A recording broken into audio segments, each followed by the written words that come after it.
Yes, boys, welcome back to the Graft Kings podcast. We're back from Ibiza and back on business straight away.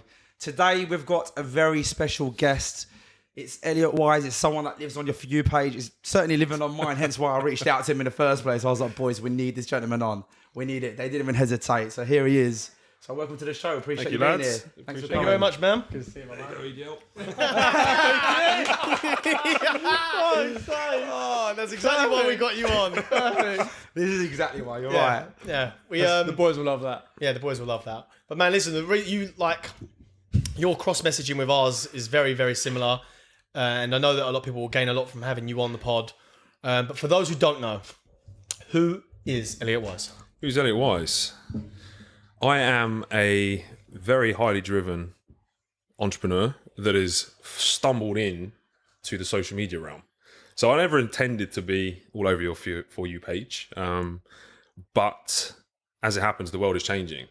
And there's a lot of misinformation. There's a lot of role models that are pushing certain messages. And the funny thing is, you mentioned that we have a similar message. We have a lot of crossover. Yeah. Yet there's a lot of discrepancies within that. Yeah.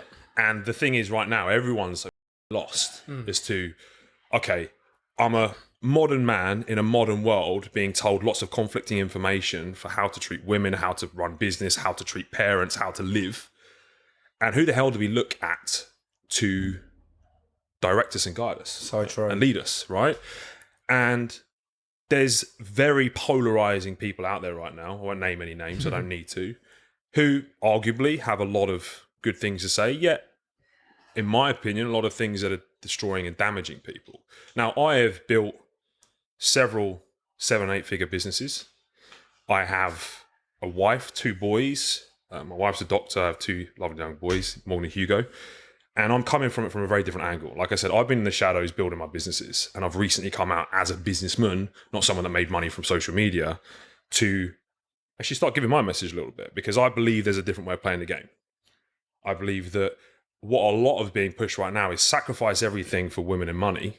But when I say women in the wrong way, in a controlling way, and everything at the expense of making more money. Whereas I believe you can have, I drive a Lambo, Rolls-Royce Phantom, G-Wagons, I live in a mansion. But I still have a great relationship. I still have my health. I still have my everything else. I call them my 5 pillars intact. Okay. And people seem to think, and a lot of young men seem to think that, well, we have to sacrifice those things to have that. Well, actually, money and wealth should be a catalyst and fuel to make your life better, to enhance your relationships, to enhance your health, to enhance your image, to enhance your mindset, not to use all those things to fuel money. So true. Right? Yeah. And I want to I'm coming out and saying, well, fuck the kind of red pill way of thinking. There's a green pill. So I've coined the green pill. You've seen your marketing. Yeah, that's right. 100%. But no, this is exactly why I felt like it'll be good to have you on our show as well, because there's a lot of young boys and men that follow us, that come to us for advice and say to us, we've helped with X, Y, Z when it comes to their relationships, even within their graft life. And I thought, there's people that we look up to, that we want to look up to, then there's not enough of that around as well. And I'll be completely transparent. It's very recently I popped and seen your content. As soon as I was seeing it, it had my attention. I was like, I like the message here. It's like us, but it's like, not in a rude way, a little bit older than us, like knows himself very well, articulates himself. A bit grayer. Yeah, just a little bit. At least it ain't bald. Bit of hairline than me anyway. I'm pretty sure you didn't have to get it done like I did in Turkey, but anyway, genetics. But it's just nice to be able to see that there's someone that even we could look up to and say, that's what I would inspire to be like as well when it comes to success and the rest of everything that you kind of push. I appreciate that. What's nice is that, again, we've got to be transparent here, is that your narrative, although we're kind of along this parallel roads, actually goes against a little bit about what we say. Oh, yeah. So that's why it's cool, because, look, we do push the message for especially the younger boys to say, like, look, women are a distraction at a young age, especially when you're in your early 20s. You're like, I should be chasing birds. I just want to do this, I want to do that and the other. And it's like, if you get too distracted with women, it can potentially sway you off course to start but you're business and make saying money. that because you're approaching it from an abundance of women. Yeah. Okay. Whereas you're not looking at finding the one woman. Yeah, for sure. There's a big difference, right? There is a massive distraction when you're texting 5 to 10 girls and they're all playing games with you because they're all immature girls that want to just text another 10 other guys. and you're sitting there focusing on that rather than building your empire, that is a massive problem. Yeah. I've been there and done it. When you find a lady who supports your goals, who grounds you, who stops you wanting to look for other women and fully focuses you on the growth, you no longer actually have that distraction anymore because that door is then closed. So you can then fully focus on building an empire and have her support you without having that distraction because you're not looking at the women that are around you. So true. So true. Yes, it's so true. Told you. Yeah. Spot on, You yeah. sit there, EDL. Think about that. Hang on, Elliot, you're meant to be on my side here, bro. What's going on? I will rebut that. Yeah. Okay, right. So I fully get what you're saying, but don't you feel like even having that investment alongside, even if she's the one, first of all, how would you identify if she's the one in your early 20s? So I don't believe it's very rare in this generation in the Western world to come across someone who's classed as the one in your early 20s. And if you do, how do you identify it? And there's going to be one more question to this. And how do you know that you're not putting a lot of time into someone that it might not actually materialise? And the only thing you're going to gain out of that is experience, not the actual one. So early 20s doesn't necessarily mean you don't have a lot of wisdom, right? So that doesn't necessarily mean you don't know yourself. If you don't know yourself inside and out, you need to go on a bit of an introspective path before you start looking at women, in my opinion. I agree. Because most people and most men don't understand what they want for breakfast, let alone what they need in a woman, true. right? But that being said, a lot do. And I approach finding, I call them a lady because there's a difference between a girl and a lady, right? Yeah, spot on. Massive difference. I don't value anyone that tells me how many women they slept with. I value how many women they've told me they haven't slept with in pursuit of finding the one. 0. No, Right? there was a point probably where I was looking for the one, yeah. Because that means you have a standard. You have an intolerance for something that isn't better. I agree, but then what if I was to say, but I feel like I'm wasting, not from my point of view right now, because I've kind of got a different mindset now, but what if I was to say, like, I feel like I'm wasting time trying to find the one, it's like a needle in a haystack, and all that time I could be used to be spent into self-investment and building a business. So stop trying to find the one. If you become the man that's deserving of the one, they will find you. You won't have to attract them. The difference is people that are having to go out and find it aren't worthy yet, right? It's the same way as if you go and try and get money, you won't get it. You have to build the skill set to be able to acquire money. I've never had a problem finding a woman when you become a man of a high enough value, a gentleman. Yep. They will come to you. Facts. So then true, focus on yourself, focus on your empire, and to answer all of your questions in one hit, you don't have to worry about finding them. Yeah. They'll just come to you. And you will know yourself so well and your worth because you respect the time and effort into building this, that then you won't tolerate anything less than exceptional because you know the time and effort you put into this because you don't respect yourself. The guys that take any woman that comes along don't respect themselves. Facts. That's probably why we're all single. Yeah. Facts. That's what we say all the time. Yeah. And you guys, like, excuse the pun, are grafting your nuts off now. And you won't allow someone to come in that's going to derail that because the amount of work you're going to be putting into this. I see behind the scenes, you're elevating and becoming more like gentlemen. And you're more aware of your self-worth and the amount of effort that's going into this and the brotherhood that you're building. You won't allow someone to come and derail that. So then you'll start to say, well, no, you're not right for me. Yeah. I'm waiting for someone way better because I'm worth it. And do you know what will happen? The women and the ladies that are of that caliber will identify you very quickly and all of a sudden they'll start appearing. And they'll come in because you worked on yourself. So spot on, That's isn't so it? spot on, yeah. Do you not like? So your image is very different to ours in terms of what we were talking about it earlier. In terms of how you carry yourself, how you talk, how you dress. Everything is you, right? He's very well put together. Extremely. And so you might, and well, no, you will attract a certain caliber of lady, There we go. right? You will, right? Whereas us boys are, so our morals are in the right place, our standards are in the right place. We're family men, like.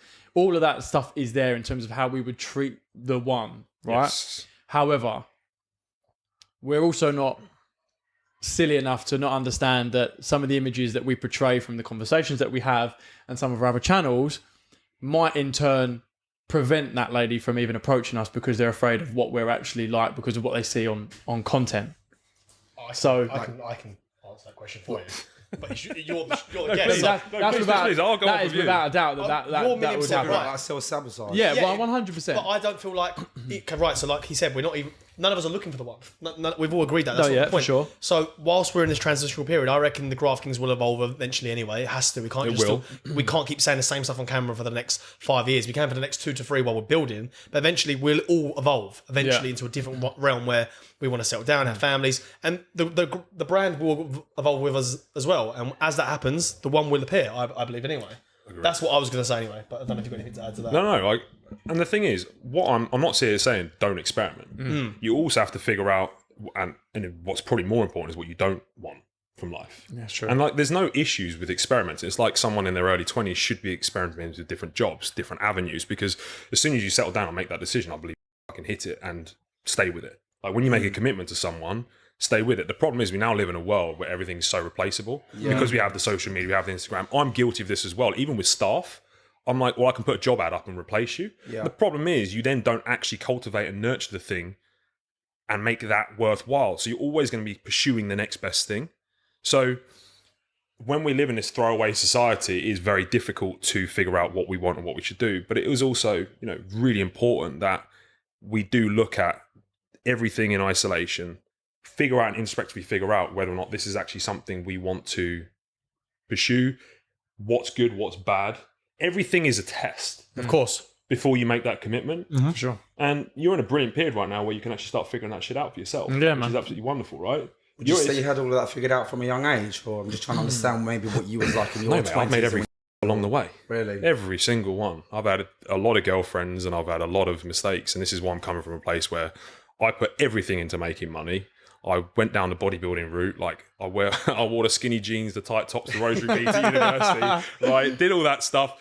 Thought it was cool to have a number and I've realised that actually I wasn't happy. Really, I didn't end up feeling fulfilled. Where when I started to find gratitude in the things that I had, it didn't actually dissuade me from wanting more. In fact, it did the opposite. I was always scared of being grateful with the now in fear that I would lose my hunger to build more and want more. But what I actually found was when I found gratitude in the now, I wanted to build upon that thing even more because it was such a great thing. And I always stopped myself and always felt that I had to be in this place of lacking and sacrifice to keep hungry. Makes sense. And we're told that, right? And there's a lot of guys out there that still preach that. Well, I'm sitting here, when I wake up every single day, I look around and go, me, I'm a lucky guy. Yeah. I'm grateful. Let's get to work. It's completely different. And I'm actually way more fulfilled in the journey. It makes sense. I've got to caveat that though a little bit. Hit me. And this is where almost like a catch-22 is like, do you not feel as though every guy needs to go through all that shit, go through the birds and the mistakes and the ups to get to the place of gratitude that you're currently at now? They can't just go from a youngster to being Elliot in 15 years. They do you know see what I'm saying? No, I don't actually. I think as soon as you feel this way, you realise it's the right way. Okay. Right? So unless you felt the gratitude and the love and the appreciation for the life that you have, you honestly wouldn't want to go through anything different. Fair. And it took me to get to that point, but I think I was a lesser man than some. And I think if I had listened and I had someone that I could look up to and implement, yes. That being said, I do agree some things in life we do have to learn through trial and error, and we can't be told. Sure. So the same way someone's like, one of those, an obvious one is money doesn't make you happy. Says every rich person on the planet. Yeah, when you get to the Bugatti and the millions and the mansion, it won't make you any happier. Yeah, fuck off. You got all the things, right? Yeah. So until you actually go and do it, and I do agree that there is some things in life that you do actually have to do the mistakes yourself and actually figure out. Yeah. And those are for you. But, there isn't any reason that you can't figure that out beforehand, because that's a belief. Fair enough. You're making that belief a reality, which isn't actually factual. They're believing and telling themselves that when I get the Lambo, I'm happy. Yeah, or you're telling yourself that I have to make the fuck ups to get to that point. That's only a belief. So what I'm a big believer of is, unless something is fact, i.e. I can't fly, 2 + 2 = 4. The other things in your life are purely subjective and opinions that you have and belief systems that you've built from society, from parents, through whatever it may be, right? So why not create belief systems that serve you? I don't have to go through the fuck ups to figure out. I can just listen to someone that's actually been there, done it, and got the t-shirt and actually implement it to my life straight away. I am a driven person. I do have high respect for myself. I won't tolerate anything less than exceptional in my life. You can implement those and start believing them because that's entirely in your control. Your belief systems are powerful. So every single time I find myself saying to I say something about myself, I question it. Is this serving me right now? Is this helping me build my empire? Is this improving me? Or is this actually sabotaging me? Did you always have someone like from a young age to be able to help you think this way, or would you say I'm pretty gifted in that I've always just been a very deep thinker. Really? And it comes with pros and cons because you're in your head a lot. Yeah, for sure. pros and cons? Need to make it a good There's- place to be. Yeah. And sorry, cut you off. The That's one fine. thing I will say is I've always been very receptive to listen to people older than me. Yeah, for sure. People nowadays seem to forget because people make money young that they believe they are better than other people when money actually doesn't buy define you. wisdom. It can compress knowledge because you can buy wisdom from other people, but you cannot substitute years of living on this planet.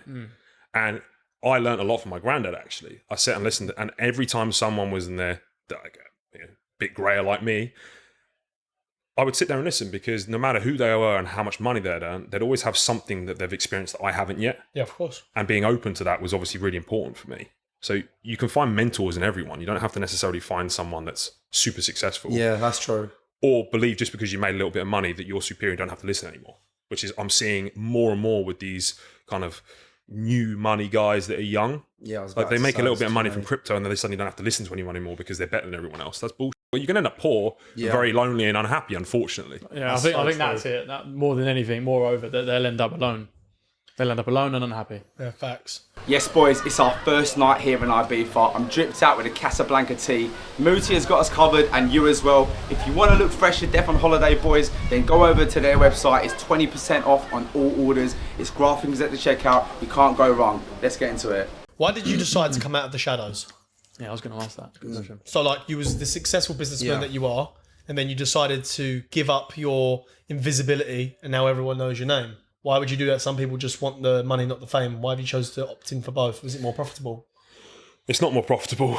Mergers and acquisitions for me is way more profitable. So I can move money around, I can acquire businesses, I can stay in the shadows, which would be infinitely easier. And the position I was in would have been way easier to scale and make money.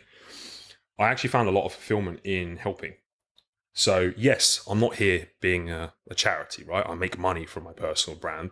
And I also see my personal brand being a diversification against the future because with the rise of artificial intelligence, with the rise of like the commoditization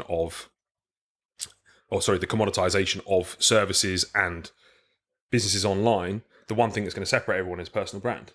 But more than anything, I genuinely felt like there was a lot of arseholes pushing messages that I thought were being very damaging to especially young men trying to become better, that were actually pursuing a better life and being a better person, but I felt were being derailed by misinformation. Right. And I felt that I was coming from a place where I'm still young enough to be influential, but old enough to gain respect in that I've been there a little bit further than, say, the average like 22, 23, 24, 25-year-old. And I felt like my message might be received quite well. And like, to be honest, I said to my team, I was like, look, I'm going to hit this pretty hard.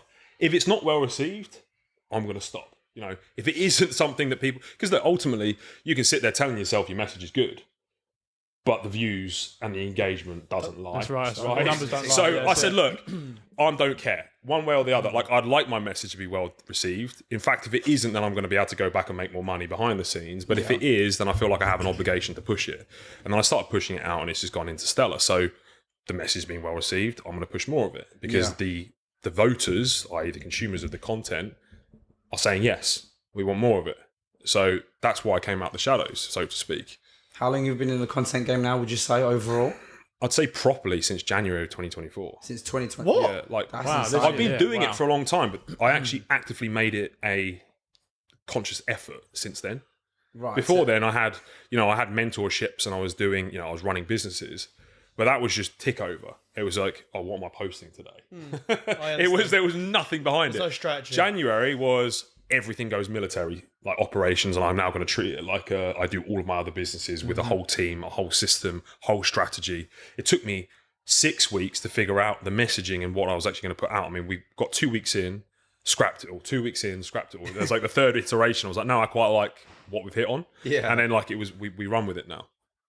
That's crazy. There's me thinking you've been in this game for years. Jan 22. 24, sorry, 24. Yeah, that's what I meant, yeah. Properly. Damn. And then it really hit because I started doing business in Bulgaria. A lot of business in Bulgaria. Basically, it was advantageous for me from a logistical standpoint. And I started spending more time in Bulgaria. I started doing some socials there. I actually jumped on a couple of podcasts, like new podcasts. I didn't know anyone in Bulgaria. And a few guys reached out to me and said, oh, see you in Bulgaria. Do you want to join my podcast? 0 videos. I was like, normally I'd say no. I thought, well, make some friends because I don't know anyone here. Happened to be that the podcast I first went on is now one of the biggest podcasts in Bulgaria. Damn. Right? So Samara and I blew up together and we did an amazing podcast, which we then chopped up into reels. And I hired a Bulgarian who translated it all. At one point we had an AI lip syncing me. So I was actually speaking in Bulgarian. That's cool. That's cool. So we took it a level and then it went into stellar viral in Bulgaria. Like, I can't walk down the street in Bulgaria now without getting swamped. I have to go out with armed personnel when I'm in Bulgaria. Now.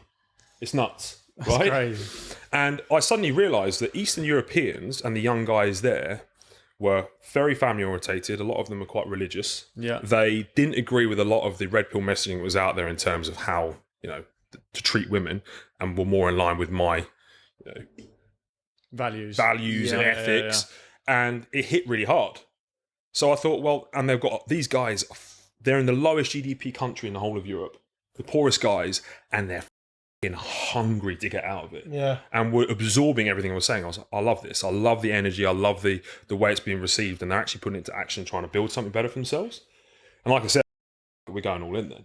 We're going all in. And I started hiring Bulgarians. My Bulgarian team's epic. Like, I have the best team out there. I go out there, they pick me up from the airport, they take me out. It's incredible. Like, they appreciate me.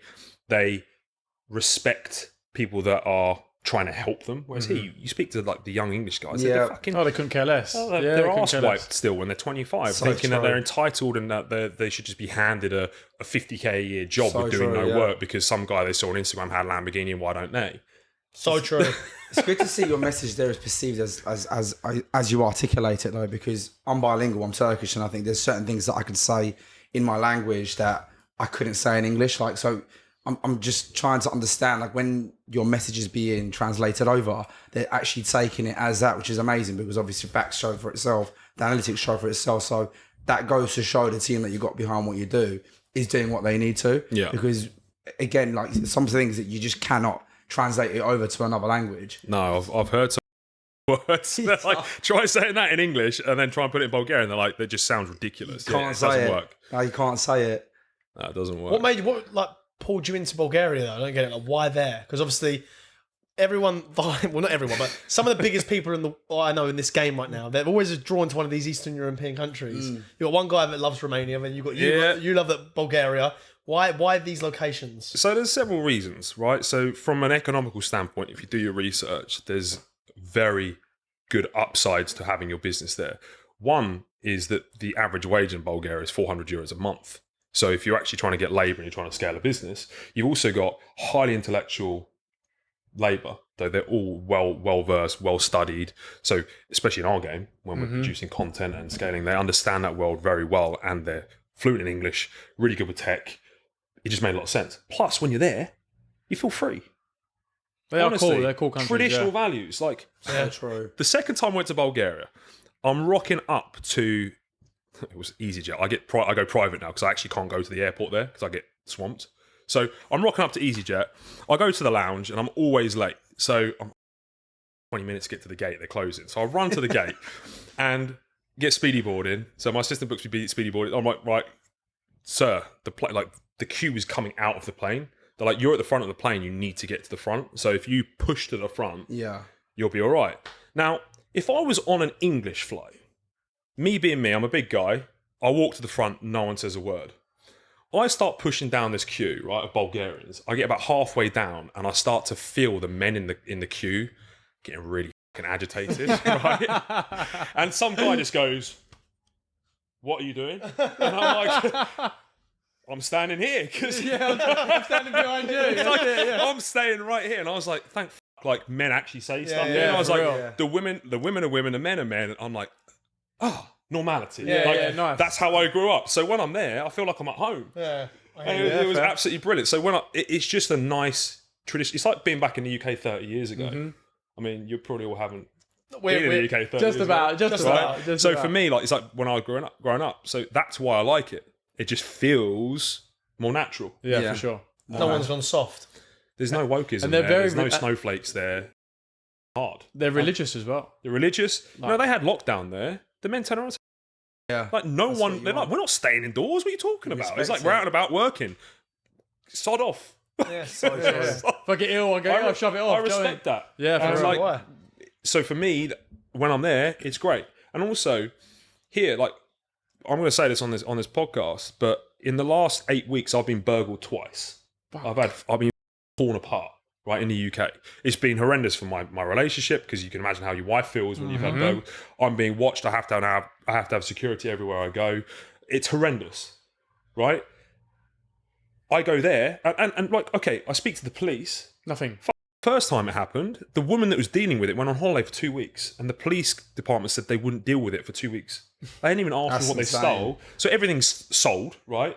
I had about £500,000 worth of watches just sold, gone, right, into the ethos. I then complained to the police department. 2 weeks later, they then sent a review in to apologise to me. Nothing got done. it. They're Right, we had them all on disgusting, camera. Nothing. You then go, it happens again, right? So the same thing happens again. Nothing. Absolutely zero, right? And I was like, in Bulgaria, that wouldn't happen for one. The police would actually do something. They actually have an issue with crime. Yeah. They they will actually go and find the people that have done Yeah, it and take an active stance on it. So I don't even feel safe in my own country anymore. Yeah, so true. That's crazy. So true. Why would I want to be here? Like, I love my country, and I hate saying negative things about it. One thing I got pulled up on was, do you know why Bulgarians like you so much, Elliot? It's because you say such nice things about them. The reason that you're not getting the same buy-in in the UK is because all you do is complain. I said, you're so true. Like, I was so patriotic for this country. Like, once upon a time, we ruled the world. Like, Yeah, we had for this real. tiny little island. We had the British Empire. We were hard motherfuckers out there conquering. What happened? Yeah, what And happens? what I really want to do, and you said, why did I come out of the shadows, is I want to bring the fucking message back to the young guys here, especially, and shake them a little bit and be like, we can do this a better way. Yeah. We can become great again and actually build a populace of men and women, gentlemen and ladies, that have respect for themselves, that care for one another, that are building something more. And there's no reason we can't. And the trouble is, if people like myself come out and keep smashing the UK and not trying to improve it, then of course it's only going to go to rack and ruins, because we're all just abandoning it. Yes, I go to Bulgaria, but I'm also still here. Yeah. I'm still promoting it. I'm still saying, sort it out. So I don't think we're past the point of no return. Really No. I interesting. hope No, you're right. 'cause I do hope you're Well, right as well, yeah. you guys can be a catalyst in that. You live here. And everyone I'm speaking to is trying to figure out the next boat out of here. So true. So true. Anyone you talk It's because to. it's so negative, though. But the problem is, mate, where's the fight? Like, the men of old would have said, fuck you, we're actually going to fight for our country and actually get it back, not run away from it. If everyone runs away, how are we going to actually improve it? I get your point, but then Yeah. you're in a situation now where we've got a police state. You can't even say stuff online without getting put in prison. Then That's communism. It takes the masses to then start to change things again. Like, it's a little by little. And we can't just say, well, because I'm going to go to prison, we don't do it. I'm saying, let's go. We've got to be smart about it. Yeah, we've got you're to, right. we've got to that's- garner it. But if running away from it isn't the solution. Because what's going to happen? The world's going to get smaller and smaller and smaller until it's all gone. There's only so many times, and I realised this recently, it's like there's only so many times I can move country and leave before, you know, you end up with it closes in and it's done. And yeah, it might not be you, but it might be your grandkids. It's selfish to say, well, look, I'm okay. That's what the did that printed money in 1971 and now left us with hyperinflation in our country. Like, no one's thinking about the generations to come. Like, think about your kids. We need to think about the future. We need to think about actually stopping it, not running away from it while we still can and we can live an all right life. That's selfish. But I believe the governments in these other countries, for one, care about them. They're not being ripped off left, front, and centre. They have religion as part of their culture, which I think We've lost. it we're completely lost in this country. Like, we're religious. I know we're religious. Like, I'm a massive. Are you religious? Nope. So this Really? is the Okay. thing about me, Interesting. right? So everything that I'm pushing is not coming from a religious stance, which I think is good, because the trouble is when you say you're Muslim, you're Christian, whatever, you're Jewish, you then close off your message to so many people because instantly they go, okay, he's a Muslim, I'm a Christian, I can't listen to him. True. I'm not coming from that place. I'm coming from like, I love everybody and everyone's got their own message, but there's a universal truth, no matter whether or not you believe in a God or you don't. The message I'm pushing is not something that I've invented. I'm just packaging something up that's coming from like a greater place. I'm very spiritual. Okay. And I believe the message that we're spreading is important. And I don't want to attach it to a group because then you then leave people out. I think there needs to be bigger than that. We all need to unite regardless of our religion. You're not wrong there. Well, the good thing about our podcast, we're half of us are Catholic and the other half are Muslim. Brilliant. Yeah. Brilliant, right? So then at least then you get the diversity because it's, I'm not saying anything new. Yeah, of course. I'm just trying to, this is a universal truth that then is trying to be squashed and hidden. Yeah. Those old values are almost like a past and distant memory. That's the In the problem. West. Yeah, in the West for sure. Yeah, the like family values aren't there anymore. Like even just having a Sunday with the family. Like growing up, it was Sunday. I was with the family every Sunday, or if I'm not at my family, I'm at yours for Sunday dinner with the family, right? So, and growing up, like my dad still says today, he's like, I don't believe anyone should work on a Sunday. He's like, everyone should just be with their families together, doing whatever, going around having a roast, going out for the park. But like those values from you touched on it earlier on in terms of the youngsters today are so entitled from the plonkers that they see online that tell them that they're the people that they should be looking up to. And it's like, these people are, listen, no disrespect and no taking away from what they've done in terms of the success they've had from a monetary value. But from when their values come into play, these people they're not men. They're nobody to look up to. But that's what these youngsters are looking up to. And that's why I'm very, very grateful for people such as yourself and other names that I won't mention for particular values that they still bring to young men to go, yeah, do you know what? I can be a this generation, and it is still valued to be a gentleman to these ladies. But there's also a huge caveat to that on the lady side that it's hard to find a lady because ladies also now don't necessarily recognize and acknowledge when a man is actually being a gent. And so the men then turn around and go, I'm acting like a gentleman with this woman for, like, you might open a woman's door and she's like, no, I don't need you to open my door, I can open that for me. It's Chivalry is dead almost. man, like, let me be a man. Do you see what I'm saying? It is a massive catch-22 for the younger gens, I believe, today because of some of the plonkers that they see online telling them how they should be acting, whereas we try and tell them the complete opposite. So I genuinely believe that all these red pill guys talk about the fact that men should be in power, they should have control, this, that, and the other. But as soon as they then say that there's no decent caliber of women, they blame the women.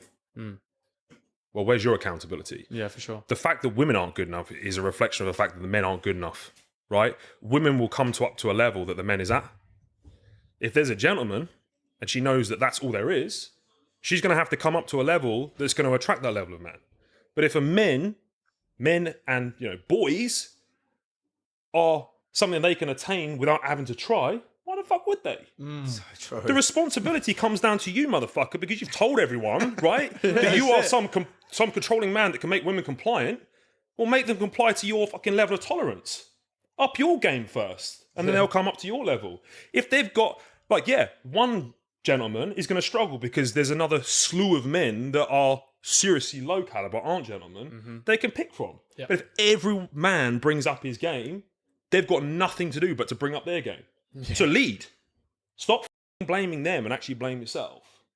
Yeah, too right. And No, I like that. Yeah, we push that message. We say that everything is your fault. 100%. Everything, Before good, anything, bad, or indifferent, it's your fault. It's funny because they're like, yeah, and a lot of the red pill guys will actually say, like, I'm f***ing controlling of everything. Like, it's my fault. I take full accountability. Oh, it's a woman's fault. Yeah, Sorry? Like, that's it. I know what you mean.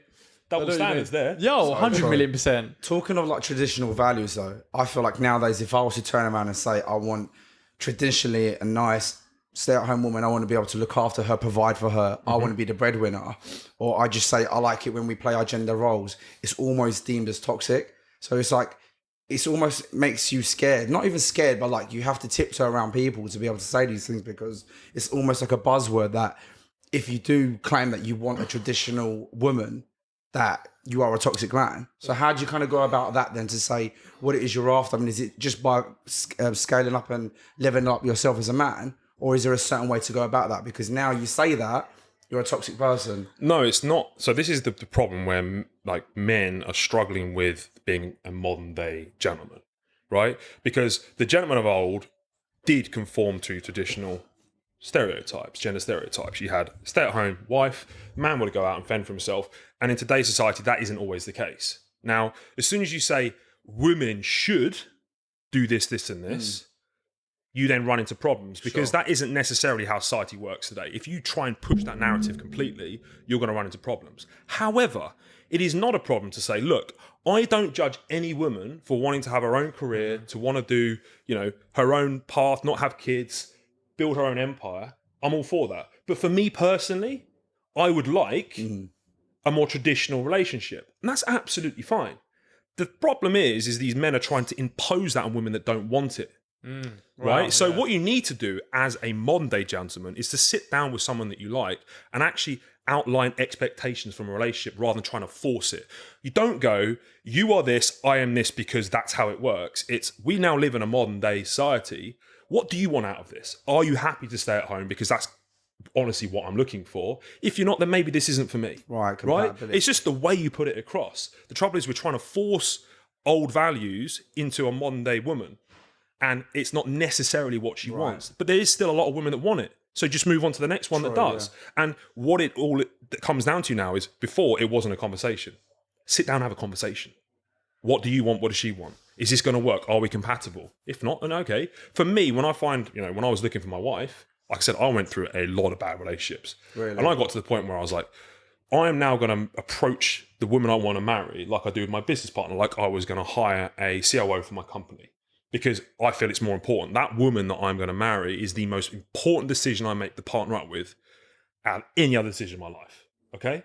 I get the wrong one, it can derail me. She can steal all my money if we get divorced. She can pull me away from my career. She could, has so much influence to your life. High risk. Negatively, it's massively high risk. However, you get the right one, like a good COO, it can propel your empire. It can support you and push you, and you can have the best life together. So I thought, I need to be way more objective with this. I need to have a tick list. I need to be critical, and I need to actually go through almost like an interview process to find the right one. If they don't tick the boxes, they're not right. So when I hire someone, unless I walk away from the interview thinking that was unbelievably exceptional, it's not even considered. Same way when I was looking for my wife, if I went out on a date and it wasn't, oh my fucking God, that blew my mind, it wasn't even considered. That's because crazy. That is the most important decision you can ever possibly make. And I'd rather not make a decision and do it myself than get the wrong one, because the consequences of getting the wrong wife is huge. I've actually said that myself as well. That's how I approach it now. It is like a relationship is like a business partner. Yep. I've got in trouble for maybe my delivery isn't right. I need to wait until this comes out. I'll get absolutely fucking smashed. It makes sense. Now you guys understand what I'm trying to say. He just articulated better for me. Bless him. It's his second language. You've got to take your time, man. You don't speak to me like this. You don't. How did you meet your wife? How did I meet my wife? Do you know what? Ironically, it was Tinder.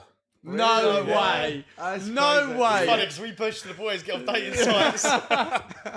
That is the last thing I ever just expected you to say. So that's crazy. So the great thing about Tinder, to be fair, this was Tinder of old. Like, I met my wife. We've been married like 7 years now.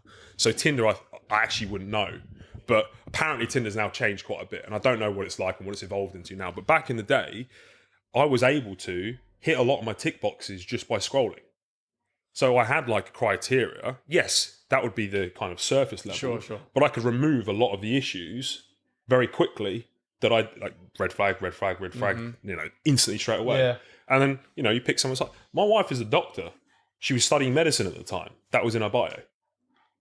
I'm like, okay. So it was quite easy, straight away, big tick. There was family values. She's actually Muslim. Like there was all so. Wow. For real, yeah. My wife's Muslim. I didn't expect you to say it when you said you're not a man of God either. I did not. No, I'm not. So like everyone, like a lot of people around me are. I'm just not. I believe in something, but I don't necessarily believe in something. I love that. Right? That you can actually have a relationship with someone Her family are religious. Like I go out to Iran, like he's very traditional. Like extremely. Yeah. How was that going into like a very religious family and you not being so? So the way I looked at it, right? I'm not religious. So for me, her family wanted me to conform to certain things. They wanted me to carry out certain processes to get married and go through all of the kind of courting that they do. Sure. Yeah. And had I been religious, that may have been a problem. If I was Christian, my family would push against it. Her family would push against it. But I turned around and said to her, look, this means way more to you and your family than it does to me, because ultimately it's not, haram to me to go and do these things. And if it means a lot to you and your family, I'm willing to do whatever you want because it's more important. And ultimately, that shows my commitment to you. So, and also from my perspective, like, it's fascinating. Yeah. It's a learning curve. It's something different. It's something new for me. Like, I'm learning, I learned a whole new different culture, new different way of living. How lovely. And it was exciting. Yeah, how lovely. I got to go out to Iran. I'll tell you what though. So we flew out. You have to have, it's called ACT. So, you guys might know, but you basically sign to say you're married before you're actually married. So the actual celebrations are after the legal part. Yeah. So you sign, we did the ACT, did an ACT party. The second time we went out to Iran was like the wedding, the celebration. Her dad, I had no idea, right? Her dad had arranged an enormous ceremony. So I've then rocked up to this venue. We're greeted by a horse and cart. I'm like, okay. I get in a horse and cart. There's like drones flying around. I'm driving up to horsing up to this thing, right? Plodding up to this thing. There's fireworks going off. There's a fucking enormous venue. There must have been 500 people standing outside. I didn't speak any. I speak Farsi now, but I didn't speak any Farsi then. Yeah. That's amazing. I didn't speak any Farsi then, so I've got out and I was like, holy shit. I don't normally get overwhelmed, but I was a little bit overwhelmed at this point. There's a whole team of videographers, photographers. Damn. How amazing, Right? though, man. And I've gone in, and then the way it works is everyone goes into the hall, and as the married couple, you have to do like 2 laps. A lap, yeah. Right? And you nod in the whole way around. And then they put you on a double sofa at the front of the hall, and you sit there like a complete plonker, as EDL would say, right? Sat there looking out over the hall, like, and I was like, and the other thing is, alcohol's illegal. Oh yeah. So I'm there like sober as a nun, like, give me a drink, man. Like, I was like, if I could do the whiskey, it's right now. Yeah, for real. But, it's memories, and I really enjoyed it. So, yeah, it's a very different... Yeah, definitely. I think that's beautiful, though. I think being introduced to a different culture is lovely. That's exactly like my culture. So like everything he said is like been to weddings like that. Yeah, it's like I get it completely. But the best thing is the gold you get after the wedding. Yeah, right? yeah, We were like, yeah. basically, Did you get them all like English on you? people run home and they shack up. Yeah. Muslim people, they run home and count their gold coins. Yeah. Like, you're Richie in the living room. Dad's like, how much did you get? Who gave you that? Which auntie gave you that? And you're there like, how much we got? Like, all these gold coins. Did you get like? I was like, I am into this culture. Like, this is way more. Let's get married again. That was great. Did you get like the money pinned on you as well? Yeah. All of that? It's brilliant. Wait, was you wealthy then when you met her? Was I wealthy? I was relatively wealthy. Okay. So when I first met her, I actually was doing pretty well. So I made my first million at 19. I think I met her in my early 20s. Do you want me asking how old 19? you are? How old am I now? 33. Okay. Right. So I made my first, became a millionaire at 19 from e-commerce. So I met her, I think 23, 24, something like that. She'll shoot me for not knowing. But when I was dating women back then, I didn't want any people that I was dating or meeting up with to know that I actually had money, because I didn't like that whole element of it. nice. So I had a nice house, I had a Bentley, I had a Range Rover, but I also bought my mum's Vauxhall Corsa. It was like a 2002 fucking banger, like absolute shit. And I would go to dates and pick girls up in that. Very clever. Right? And I would Very never clever. take them to anywhere nice. We actually say that. Right? This is And it exactly worked what. brilliantly. No, Yeah, this is exactly what I said, and I got annihilated online. Annihilated for it when we Why? first started this.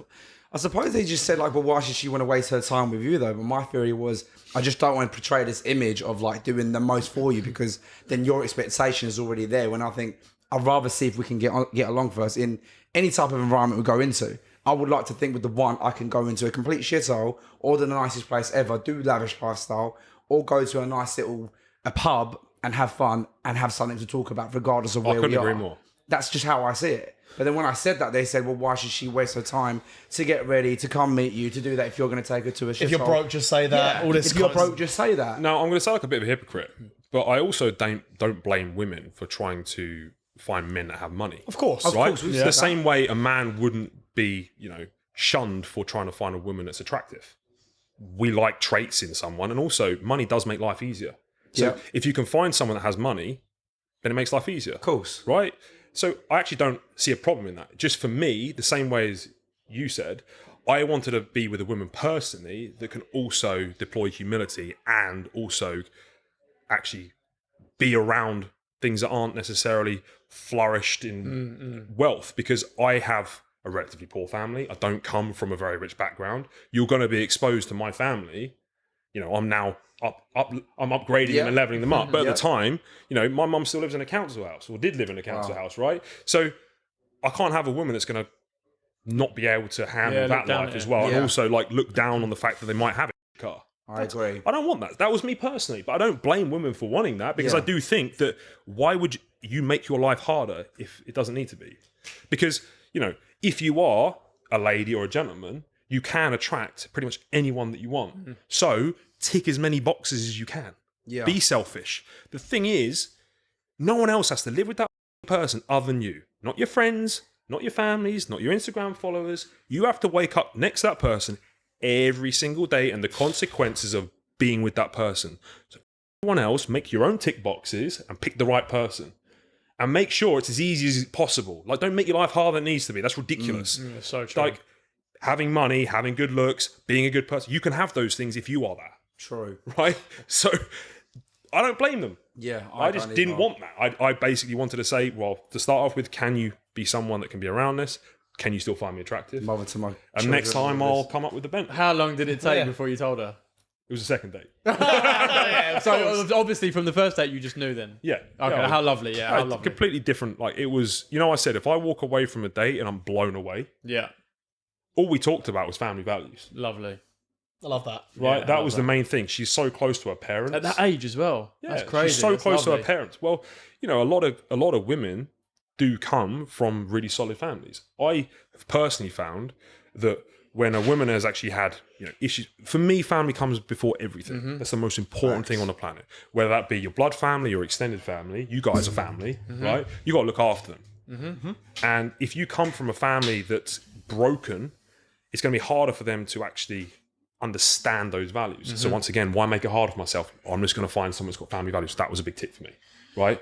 Solid family foundations, respects her dad, respects her mum, you know, if has any siblings, they see them regularly, or at least talk to them regularly. Yeah. You know, there's no issues there. That for me was a tick box. You don't find that though much in the East anymore, man. Look, you don't find a lot of good things anymore. You don't find a lot of good men anymore. You don't find a lot of good women anymore. Elevate your game and all of a sudden they will start to come out, I promise you. But wouldn't you say You're not also, wrong. to Not caveat that, your advantage on that would have been you didn't date a typical English woman? Yeah. See my point? Not And necessarily. again, I have nothing against English women. Nearly every woman I get with is an English woman. What I'm saying is the values that you gain from your wife. So for me, other cultures did tend to tick more boxes. Yeah, right? definitely. But That's once because again, more it comes down to personal opinion. Yeah. The one thing I do disagree with a lot is the people online trying to push their perception of what is right or wrong on other people. Subjective to the When- individual, it's all right. The reason people get depressed and unhappy is because they spend so much time trying to conform to someone else's tick boxes than their own. And what happens is we have a fulfillment curve, right? So if we follow a journey and path that's in line with who we are and what we believe in, we are happy, right? As we progress. Then what happens is social media gets in the way. We start giving a fuck what other people think. We start to do things, take action, spend money on things to satisfy people that care nothing about us and that actually isn't in line with who we are. And then what happens is if that's our curve, we start to come up here. And the gap in the middle is depression. It's unfulfillment. And the further we get away from who we are as a person because we're absorbing everyone else's opinions of who we should be, the more unhappy we become. So my message is figure out who the fuck you are and what you want, become the person that can deserve those things by working on yourself, and action those. Everybody else. This is the exact narrative that we push. Like, and I suppose this is what kind of then leads into the point of us saying to try and avoid women at a young age, because you should be concentrating on trying to figure out exactly who you are as a man, what your expectations are, what you would tolerate and not tolerate. And I feel as though there are obviously exceptions to the rule, but generally speaking, you do have to become a little bit older before you know yourself. I think you do need to become that little bit older and wiser before you go, cool, do you know what? I actually wouldn't like that from a woman. Everyone's on a different path and a different timeline. Yeah, of course. And like I said, the same people that try and pursue money won't ever become rich. The same people that try and pursue women won't ever find the one. If you focus on you, yourself, your skill set, those things will come as a byproduct. Yeah, for sure. And they will come at the time that it's ready. Everyone hunting for those things won't ever find them. Yeah, you're not If wrong. you hunt for the skill sets and you hunt to become the gentleman that's deserving, that's when you get it. And that's on your own timeline. That's the other thing as well. Society gives us a perception of when things should happen. That. Yeah. We can all be on our own timeline, our own path. It doesn't matter. I agree. We all feel like we're being chased constantly by some fictitious clock that's telling us to do things. Like, you know, you could live for another fucking 100 years the way technology's going. Who should tell you what the Facts. Yeah, so true. Facts. So true. Yeah, so true. Because we're all touching our 30s, and obviously we've got this brand now, and we're like, right, we've got time, we've got to get this. You got to figure shit out. You're coming up to 30. Why haven't you got your life sorted out? Why are you not a multimillionaire? Why have you got a wife and kids? Especially if you come from a religious family as well. You should have had kids. Your auntie or your nan go, you should have had kids 900 years ago. Why not? Like, oh, I want grandbabies, this, that, and the other. But that's great. That's what you want, man. Yeah. Like, it will come when it comes. Like, excuse the pun. Yeah, that's it. That was low. It is true. But then again, I suppose the caveat we've always said is like, even though we agree with that, when we talk about things like the traditional time clock, the traditional clock when it comes to how a man is and a woman is, I feel like we do have a little bit more time to be able 100%. to have a family 100%. at a later age, because men date down, women don't generally date up. And when it comes to their 30s, 40s, it is a lot more difficult for them to have a kid. So I think by the time maybe these women do come to 30 to 40, are they wasting their time maybe not looking for that sooner rather than later in their lives? This is the problem with society nowadays, and this is the problem we've also got with people not being told to think for themselves, because a lot of women are forced into thinking that they need to get their own career when actually they might just want to be a housewife. That might be what they want, but society's told them and the feminists have told them that's not necessarily what they should be doing. Yeah. And the same way men are forced into thinking maybe we shouldn't settle down early on, we then might make the decision not to, or whatever it may be. But the problem is everyone's f***ing listened to someone else rather than themselves. Yeah, so like, true. if everyone just listened to what they want themselves and actually spent some time introspectively figuring that out, they would know what to do. They wouldn't have to make the mistake of listening to all this fucking noise, telling them this, telling them that, because that girl would have realised that she wants to have kids and would have sacked off that career. Or, I don't want to have fucking kids. Yeah. And like, regardless of allowed what my to. nan is telling me, you know, I don't want that. So, and then she gets into a bad relationship. Like, you know, I've seen a lot of religious people get into relationships early on that break up and then end up like absolutely horrendous.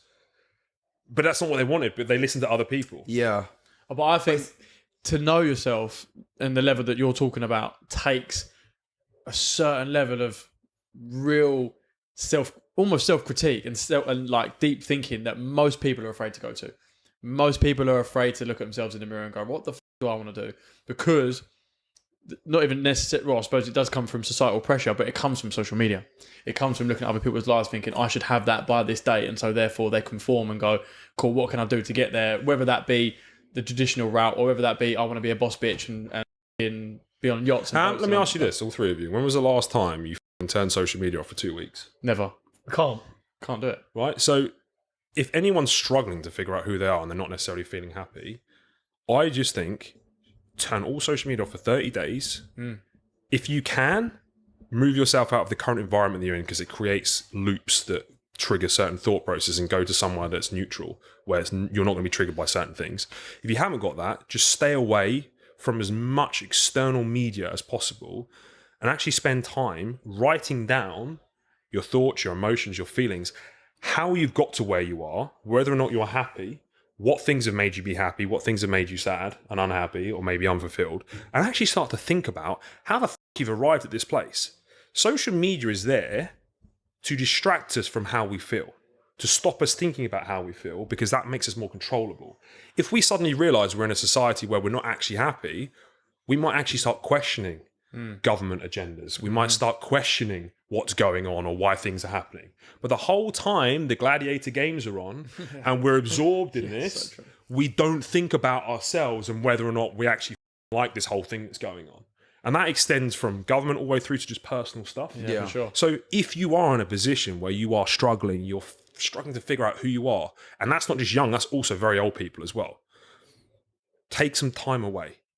Force yourself into it, because as soon as you figure out who you are, what you want, and you become unapologetically authentic in your decisions, you will start to move back into your fulfillment path and actually enjoy your life. Sound advice. That 100% agree. What I was going to say is, so your message is more green pill based. That's your own branding and marketing around it, and you kind of steer away from the red pill. Do you still believe in the Matrix? I believe in the Matrix. I think the Matrix is real. And what I think is there's a lot of people out there trying to tell you to escape it. The Matrix is just a construct, and it's actually afforded us all a nice way of living.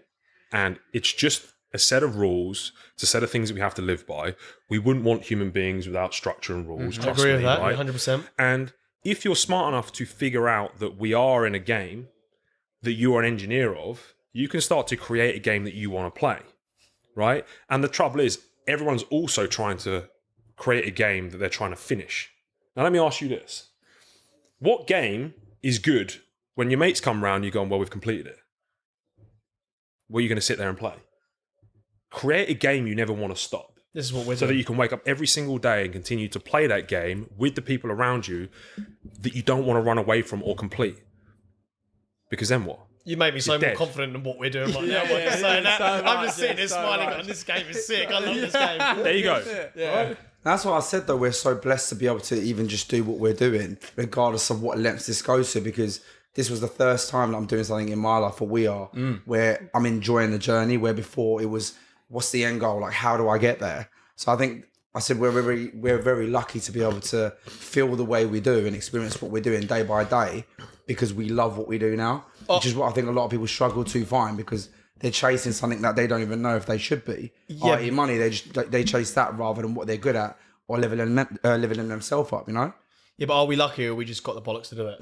Bit of both. Bit of both. Yeah. What There's you have to definitely always remember an is, element what of we have luck. to remember is one day, you lads are going to sit around the banquet hall, right? You've conquered life, you've built an empire, and you're going to be sitting there feasting, hopefully together.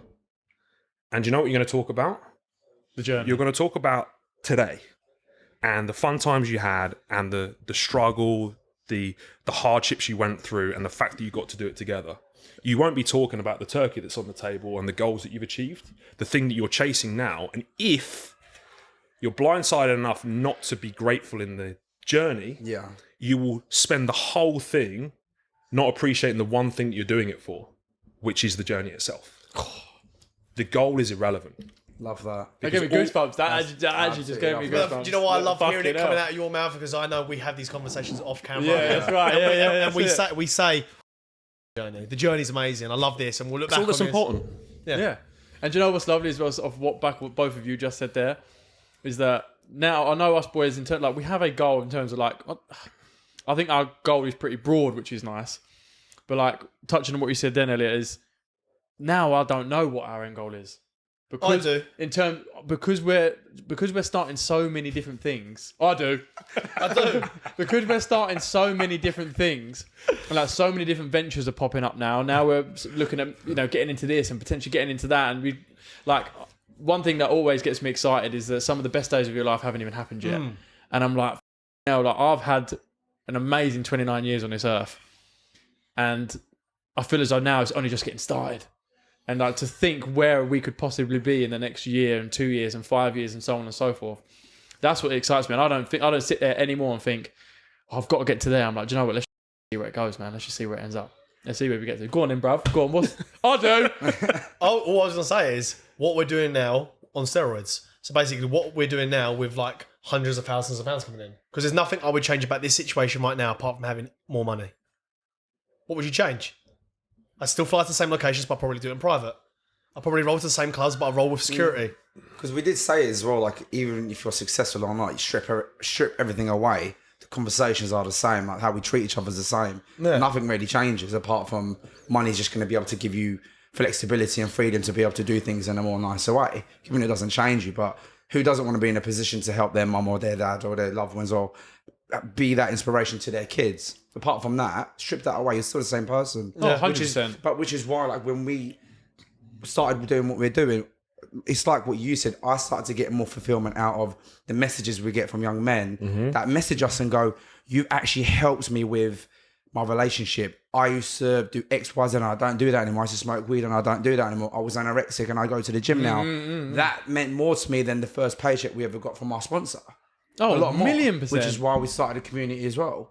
So for me, like, I understand, like, it's not how much money you make that people will go once you pass away and go, oh, that's how much you made. It's going to be, this is how it made me feel, or this is the impact you had on my life. That's it. So I completely respect the kind of the process of like what you are building, because you're just trying to just make people be good people again. That's all it's come down to, essentially. I can't wait to have the impact we have now. I mean, to us, it's massive, right?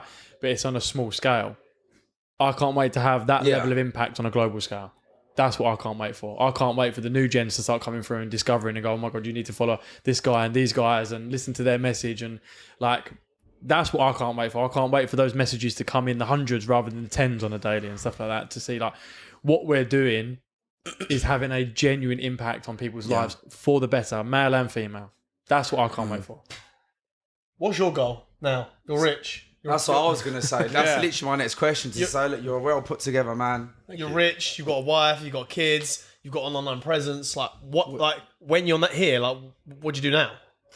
I want to scale this to as big as it can go, and what I want to do is build a game that doesn't stop. Yeah, nice. The great thing that I'm involved in this space is that, yes, some of the best days of my life might not yet have come, but I might be living the best one right now.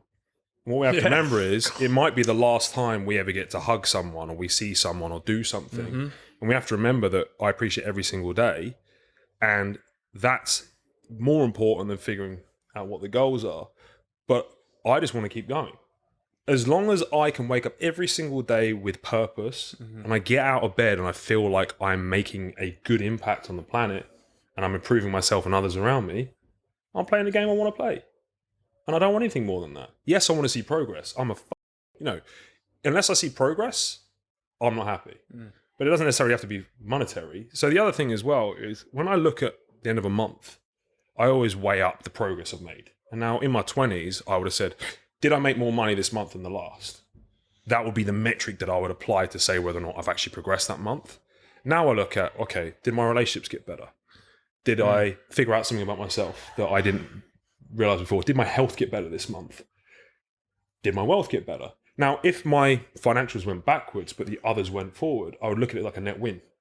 And I'm looking at everything as more of a holistic approach to improving all pillars and moving them forward. This is why I created the Wise Gentleman, which is all about 5 pillars: mindset, personal image, health and fitness, relationships, and wealth. Because I genuinely believe when you have all of those intact, you then become much happier. But when you're sacrificing the 4 for the wealth, everything falls apart. The same way, like when we get into the gym and we want to get looking better, right? What happens initially is you don't go to the gym. You then suddenly go to the gym once or twice a week. You start looking a bit better. You start getting a few compliments. Then you start adding some rice and chicken into your diet, and then you make it go 4 or 5 times a week. Then you start wearing some tight t-shirts and you go on a night out, and then women find you more attractive. Men are finding you more appealing. Oh, mate, you looking good. Oh, women are throwing themselves at you. Then you go to the gym 7 times a week. Then you go to fish and rice cakes. Then all of a sudden you don't go out anymore.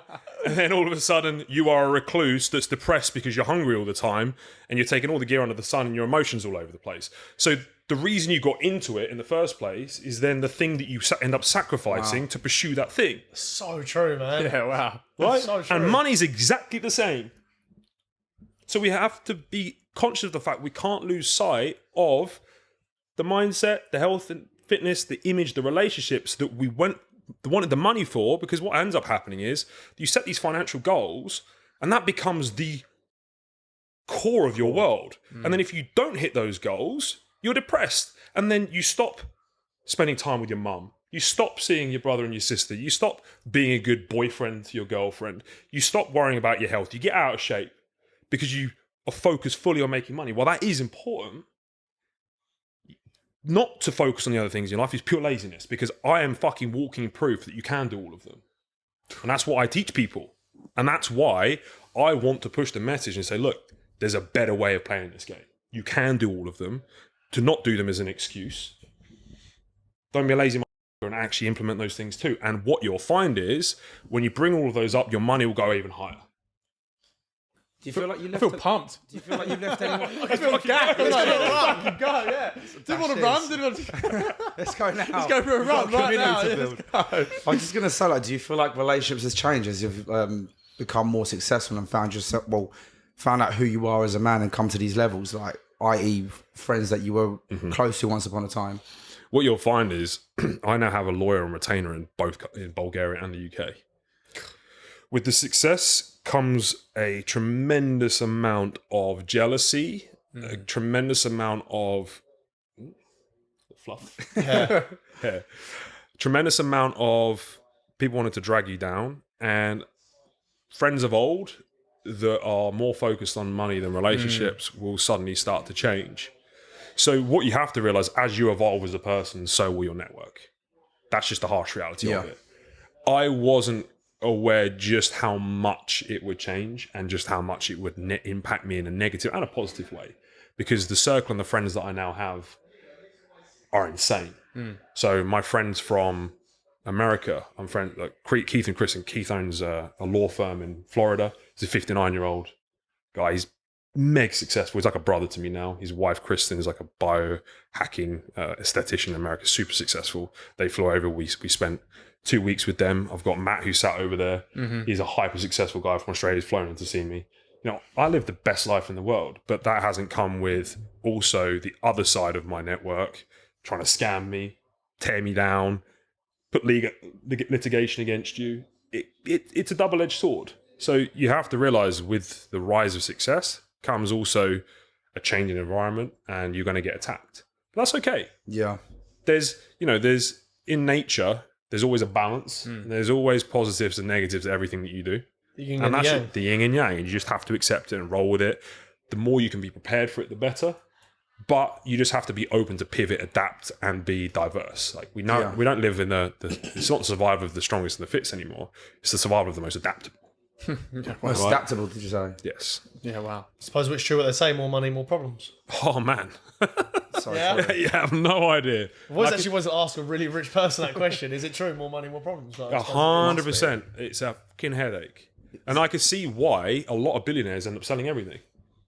You know, they get to you see it happen all the time. They just, the guy from Telegram Yeah. that owns Telegram, Yeah. he doesn't own anything. Yeah. And I could really resonate with why not, because it does also detract, like women, if you have too much Yeah, of sure. it, from the focus of the empire. Now, that's an extreme, Yeah, yeah. Okay, and suppose. everyone should build the life in accordance to how they want it to be built. Sure. But I can tell you it comes with a lot of headaches. We've heard of the guy called Mr. Iceland. Mr. Iceland. Yeah. No, I haven't.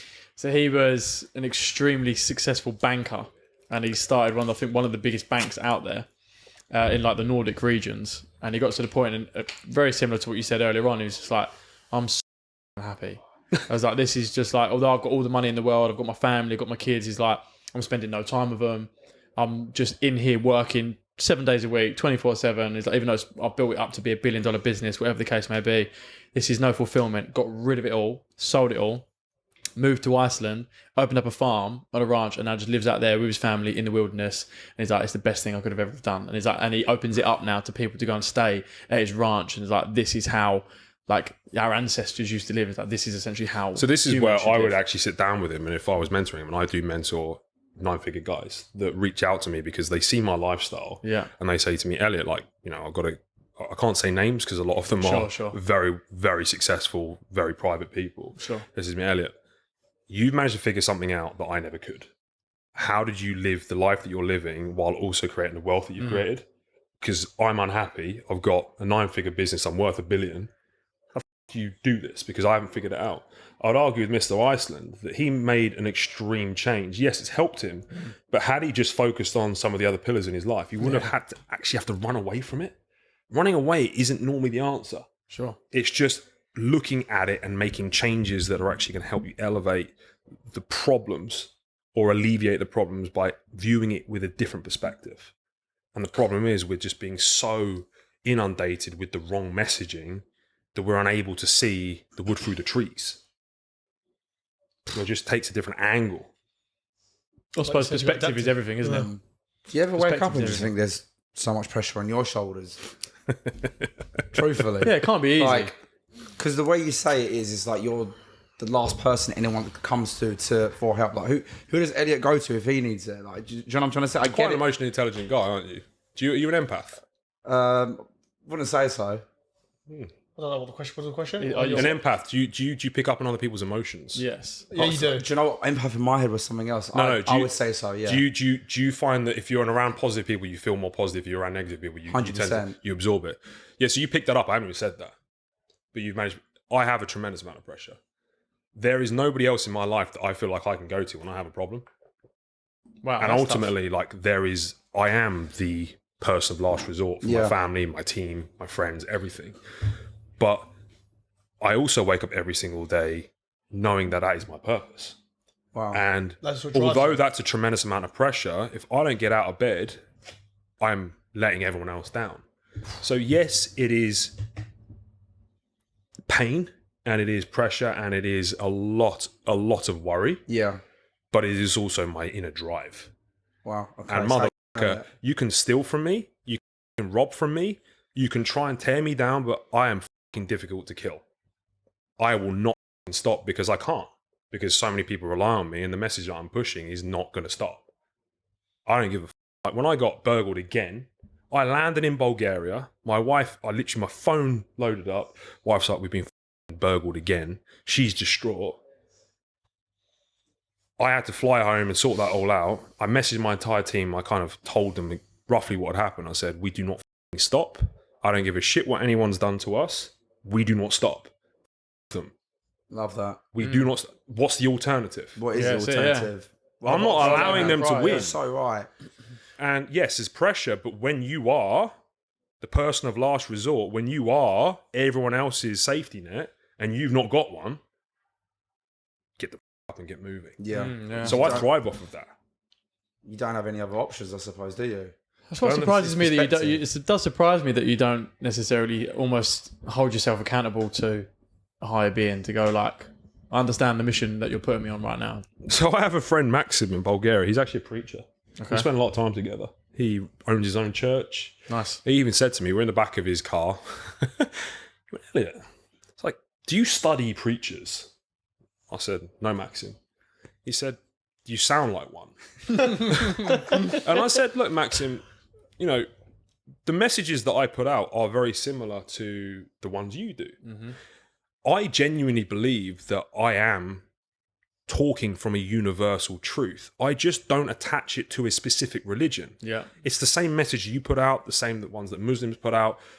It's all just as important as one another. And I genuinely believe if there is something greater, I was told to do it not attached to something so I can make it larger. I can make it wider. Nice. Because if that is the message that needs to be spread, then it needs to be spread to everyone and everyone needs to have their ears open. I don't want to isolate anyone from that messaging. Yeah, agreed. And I don't believe I'm saying anything new. I'm not arrogant enough to attach myself to that thing and say, I came up with no. I'm just packaging it in a new modern way. And you have the bollocks to say it. That's nearly everything. Every time we go out, your big boys come to us and say, boys, you literally just say what we say in the pub, but you've got the bollocks to say it because you're not scared of the backlash of what people are going to say to you. You do the exact same. You don't give a fuck. You're relevant. You're relevant. They can relate to you. Yeah, is what yeah, you're yeah, saying. yeah, of course, yeah. Are you afraid of any backlash, or do you just say anything that's on your mind? Do you hold your So- tongue on anything? I stopped giving a what people thought the minute I started acting in accordance with my morals and my ethics, because I am very confident in myself, who I am as a person, what message I'm delivering. If you don't like it, you don't like it. And as a consequence of that, if you have something negative to say, that's on you. Occasionally, I say something where I hadn't thought of a consequence or a fallout of something that I said. And I may have spoken out of line, which I will also apologize for, because if I hadn't taken someone into consideration, I might say something in foul taste, which I hadn't even thought of. Something might have happened on the news and I might have mentioned something else and not known that had happened. Yeah. And it might have upset someone, which I didn't mean to. I'll turn around and say, look, I didn't even mean, I'm sorry. That wasn't, that was out of turn. I didn't mean to. But I'm not going out intentionally trying to piss Yeah, of anyone course, off. yeah. Right, so behind it, that does happen every now and then because I put so much content out. Of course. And it's pretty much unfiltered. But everything else, if I believe in it, and I do change my opinion. I'm not afraid to say, I was wrong, guys. 10 years ago, even 5 years ago, I would have been sitting there spitting the red pill. The sacrifice, push this, that. I've changed. And I'm also man enough to admit that. And we all do. Part of Solid, evolving. yeah, that's solid. That's solid. But if no one says anything, what we're allowing is the noise of the few to Outweigh the many. influence us. So if 100%. everyone speaks, then we can then make a more personal opinion on all of the information coming in. I like that. Yeah, same. You know, they say that like happiness is subjective to the individual. So as in Exactly what we've been talking about, right? So exactly. So like it's like the moment you're born, like we said, you're programmed to think and feel a certain way. Ignorance is bliss. Like how is it to say someone else the way they're living is any less or better than the way we are thinking? So it's like, how do you actually get through to these people to explain like our way is the right way? Like this is because I get it. Like I'm completely with you. But there's a lot of people out there that might look at the message and go, well, again, these guys are just trying to push an old traditional value. We've changed. We've evolved. That's not it. Mine is the way to think and believe when it's not. Or to us, it's not. Or to them, it's not. Well, look, that's quite an easy question to answer. You have to answer the question, why should someone listen to me in the first place? There's lots of people that run podcasts and they're just trying to tell you how to live your life. You know, what you achieved, who are you? Now, if you've become a gentleman that other people look up to and aspire to be like, then it would make sense that they're going to reverse engineer what you've done to get there. Okay. So if you become someone that is influential, that has done something great, is living a life they want to live, they will listen to what you have to say. Simply. If they don't like who you are and what you've done, of course they won't. If you look at someone's physique, they're 10 out of 10 in shape, and they go, this is what I eat, this is how I train, you're going to sit there and go, sign me up. Yep. But if they're out of shape, you're not going to listen to a word they have to say. Now, if you're living a life they want to live, and they go, well, actually, I want that. And you're saying, this is how I did it, this is what I did. Okay, I'll listen. So become someone that is influential enough to make them listen. Thank you for that. Yep, got that. Made sense. So spot on. So yeah, true. yeah. We're watching this back. I need to go You back could to have the released drawing that pop, board. boys. Go, we're just studying it. Yeah. I thought I was doing okay. I need to go back to the drawing board, mate. No. Two questions I got for you, which I'm going to close on. One's a personal one, and one's a bit of more of a selfish one for all of us. First question is, are you going to get personal security now in the UK based on what you told us earlier? I've already hired them. Yeah. So they're going to be on base all the time now? Be on base, they're going to be with me the entire time. I've got dogs coming. Nice. I've had to upgrade. Okay, actually, I'm going to actually ask one more question on top of that. How much does it typically cost to have security in the UK on like a one-to-one basis? You're looking at 6 figures. A year. 6 figures a year to have a decent team that's actually Oh, a team, yeah. A team. What about like just a One bo- body- a Well, when I bodyguard? say a team, I mean one person that's highly trained. Is Right, okay, fine. 10k a month. 10k a month. Yeah, if you want someone that's actually 24/7 is with you. Yeah, yeah. Oh, 24/7. Okay. Yeah, yeah. So you've got like I call them a team. So yeah, one person or maybe two people that are interchangeable. But I don't want just some schmuck. Yeah, Of course. I've got a wife and 2 boys. Like it's important that they're looked after, and more importantly, it's not the safety for me. It's that my wife feels secure. Making sure, as a man, as a gentleman, your job is to make your family feel safe. So my main priority is my wife feeling safe with the pursuit of what I'm doing, because it is a massively selfish endeavor. Although I'm being selfless in what I'm trying to achieve, it then is also selfish because then it draws negative and unwanted awareness and attention to me and my family. Yeah, of course. Okay, especially with the things that I talk about. Now, the consequence of that is, if I'm going to do that, I then have to make sure that she's secure and feels secure, more importantly. Like, there's nothing worse than a man doesn't make her wife or girlfriend feel secure. You are failing as a man if you have that. So I need to make sure that she is happy. She wakes up every single day understanding what I'm doing, but also appreciating the work that I've put in to make sure that that's her safety taken care of. So that's the main thing that I'm focusing on. Cool. And then the next question is a double question again. Do you still go out party and stuff? Do you still drink? And you still? How do you let your hair down? I don't party. I do drink. Do you drink? So I had a whiskey and nice. So for me, alcohol has become something that I enjoy. I love whiskey. I have a different relationship to alcohol now than I used to. I've had a really rocky road with alcohol. I had a point in my life where I was very addicted to alcohol and was using it to escape. Okay. Now, what I've done with alcohol is actually deployed to get out of that state. What I did was I stopped creating association with alcohol to something negative in my life. I started randomly drinking whether or not I had a good day or a bad day. So I lost the association. I then also started to find a love for whiskey. And then rather than drink to get drunk, I drink whiskey to appreciate the whiskey. I learned the back Of course, the story, the history. I drink it out of a nice glass. I have a certain ice cube that I like and a certain level of water in the whiskey, and I collect them. Nice. And then I will have a tipple, or maybe two, like several times a week. But I enjoy the process of drinking itself, not the alcohol that's in it. And now, as a result, for me, it's become a nice pastime. And also something when I have people around, I can host them. I can make them a nice drink. I collect glasses. I have like my nice selection, and I'll play with different glasses, and it's become a hobby. Nice. Yeah, I hear. Yeah. It's very similar in comparison to what you're talking about with life, just enjoying the process. Now, would I party? Yeah, I'm not anti-party. Okay, that was the next question. No, why would you be? This is another thing. So people why not have fun and let your hair down? There's literally no problem with that. And like if you're out with your mates, I just don't tend to have mates that do it anymore. And also when I go out now, I'm a little bit old. So come on, Elliot. Do you own the place? Like, what are you doing here? Yeah. Like, well, the next question is: if we come to Bulgaria, can you hook us up with a good party with you? Of course. Yeah, 100%. I've never been to Bulgaria. We'll go out. You might regret that. Oh, go to the penthouse. And then we'll take Elliot to Ibiza with us. Well, I've got a penthouse you can all stay in. So in Bulgaria? In Bulgaria, yeah. We're going to take you up on that offer, you know that, right?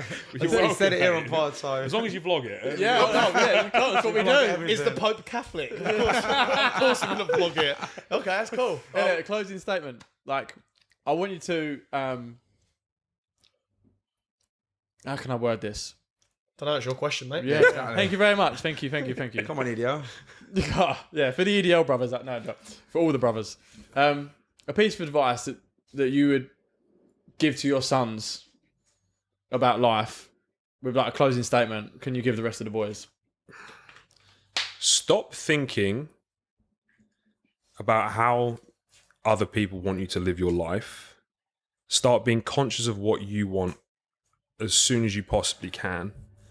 Stop trying to work towards a goal that is ultimately the end of the game, but rather create goals that allow you to keep on playing the game within the construct of the things that you want to be doing, because that's what you figured out. And be unapologetically selfish in your endeavors in life, because it's only you that has to wake up every single day inside your own head with the decisions that you made, the actions that you took. And you only get one shot at this, genuinely. And if you waste it, you've wasted the one thing you were gifted, which is the one time that you have on this planet.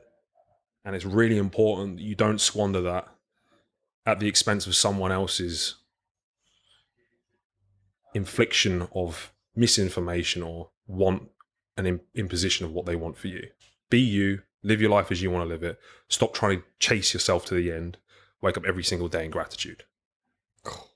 That was great. That probably might have been the best one yet. Yeah, better be. Yeah. Who's beat me? All that written down on our wall somewhere, boys. that was up there. That was dope. That was heavy. That was a great one to close the pod off. We really appreciate you coming down, man. Honestly. Yeah, pleasure, lads. Thank you very much, man. That was brilliant. Loved it. Did you enjoy yourself? I always enjoy it. It's Cool. good. We'll tell you what. You've said it now. Bulgaria. We'll do a part 2 pod. Yeah, nice. We'll also do a Bulgaria vlog as well. That'd be epic. That'd be So wicked. game. Yeah, So let's game. do it. We've said it it's now. awesome. I know everybody. I can't wait. We get hooked up. So we'll go. I think we go out. We You won't vlog get it. on Ibiza anymore, mate. Yeah, that will be it. That's, That'll be over. that's true. We'll go out. We party. We vlog it. You can take me. You can party as long as I don't feel too old. You can dress up a little bit, like, make a little cool. bit older. Make me feel. Let me, We're not shy of suits and stuff Yeah, as yeah, well. that's We're just it. chill tonight, but And then okay. Go old the money, next we'll be day, alright. we'll do the Bulgaria debrief on podcast. Okay, Love cool. it. Sounds good. Like the Hangover. Yeah, Exactly that. Hair all over the place. Yeah. Listen, guys, if you loved this pod as much as we did, drop a comment in the comment section below. I know that's your line, so Yeah, I was gonna say, I'll what let you you done finish. there? Yeah, sorry, What have I you went. done I'll there? reverse engineer it. Go on, you said it. Do the other bit. What's the other bit now? That's the only bit Oh, I I'll do the whole heard. thing. Like, subscribe. And we'll see you in the next one, people. Leave the comment in the comment section. Let me say it. Don't do that to me. Peace. Peace.